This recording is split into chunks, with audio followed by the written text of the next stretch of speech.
برنامه احکام الافزار. بله، بسم شیطان فقیه. سلام علیکم. و بله، باز هم چترباز منازل شما هستیم با یک بحث ضروری نظام.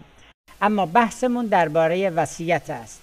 گفتیم بعضی ها اسم وصیت و وصیت نامه میاری خیال میکنن که دیگه پایان عمر است. نه، چنین نیست، بلکه با اوضاع الان نظام بدتر از این است و الان درد همیشگیه. گاهی وقتا واجب می شود. چه وقت وصیت واجب است؟ وقتی که عظما نشانه های مرگ رو در خودش ببیند و وظایف واجبی داشته باشه که عمل نکرده است، پولا را کامل رد نکرده و اعظم اختلاسا قضا شده. تا زنده هست عظما باید اینا رو به جا بیاره.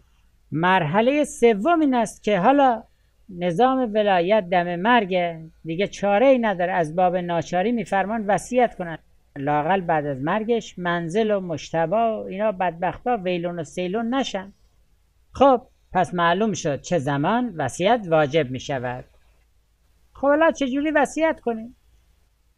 وصیت میشه که با گفتار باشد. یه نواری میذاره عظما، یه CD حرف میزنه یا امروزه با وسایل دیگر برحال و ضبط می شود. یا نه، ممکنه بگید که خب در سابق که این وسایل نبود.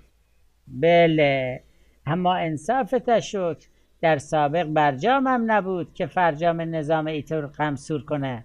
بله، در سابق عظما هم زرتش قمصور نشده بود که برای هر حرفی باید شاهد هم بگیرد که فردا این ضمانت اجرایی داشته باشد.